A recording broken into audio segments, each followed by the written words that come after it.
नमस्कार दोस्तों, global warning में आपका स्वागत है। देखिए, अभी वर्ल्ड में जितने भी युद्ध हो रहे हैं, उन सारे युद्ध में एक बहुत बड़े बम का नाम निकल कर सामने आ रहा है, जिसका नाम है बंकर बस्टर बम। तो आखिर ये बंकर बस्टर बम है क्या? क्योंकि आप न्यूज़ देखिए, 2200 केजी का वजन वाला अमेरिकी बम कितना घातक। ईरान के हमले के लिए बंकर बस्टर बम ही क्यों चुना गया? दूसरा देखिए, हॉर्मुज के अटैकर्स पर टूट पड़ा अमेरिका, ईरानी मिसाइल के केंद्र पर गिराया गया 5000 पाउंड के बंकर बस्टर बम। यहां तक कि भारत का न्यूज सुनिए, भारत बना रहा यूएस से भी खतरनाक बंकर बस्टर बम। तो आखिरी बंकर बस्टर बम आखिरी बंकर बस्टर बम है क्या? और ये इतना ज्यादा खतरनाक क्यों है और इतना चर्चा में क्यों है? आप देखिए, ये है बंकर बस्टर बम। पहले हम क्या सुनते थे कि आसमान में लड़ाई हो रहा है, फिर हम सुनते थे कि जमीन पर लड़ाई हो रहा है, पानी के अंदर भी सबमरीन लड़ाई कर रहे हैं।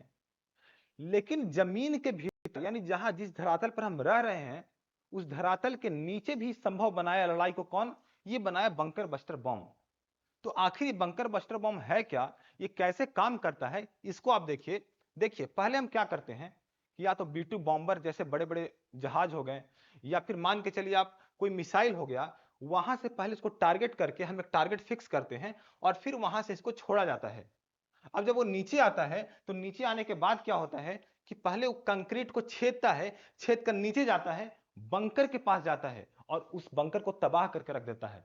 यानी कि ये ऊपर नहीं फटता, बल्कि बंकर के नीचे जाता है, चाहे कंक्रीट हो चाहे कुछ भी हो। इतना भारी होता है, इतना नुकीला होता है कि नीचे जाता है, नीचे जाकर पूरा ब्लास्ट करके सब कुछ तबाह कर देता है।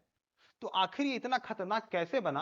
ये इसके स्ट्रक्चर से बना, इसके बनावट से बना, क्योंकि ये बना ही ऐसा है। आप देखिए इसको, ये है सामने का नोज। अब जो नोज है, ये पूरे बंकर बस्टर बॉम्ब का सबसे हार्डर और सबसे मजबूत होता है इसका नोज। और ये बना किससे होता है?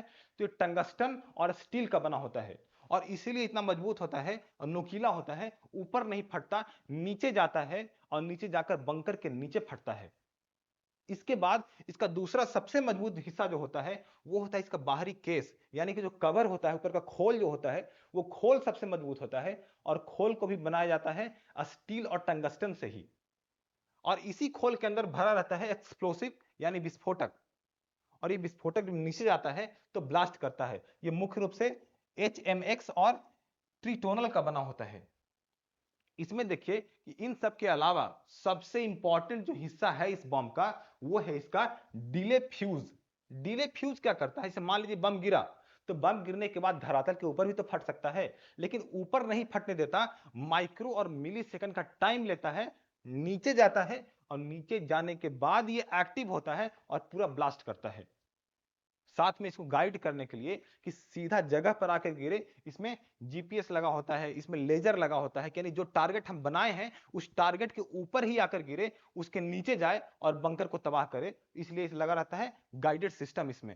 साथ में से बूस्टर लगा रहता है। बूस्टर क्या करता है? इसको और प्रेशर देता है, स्पीड देता है, ताकि नीचे तक जाए।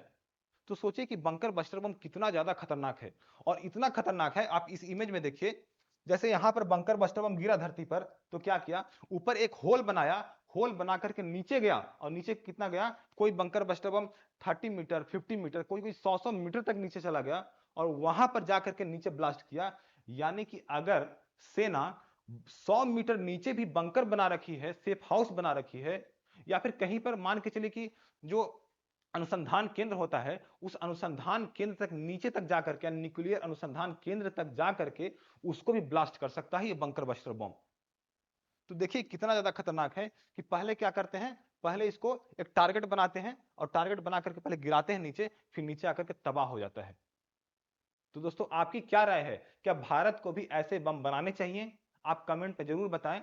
और अगर आपको वीडियो अच्छी लगी हो तो वीडियो को लाइक करें, इसको शेयर करें और चैनल को सब्सक्राइब करना बिल्कुल ना भूलें। मिलते हैं अगली वीडियो में, तब तक के लिए धन्यवाद।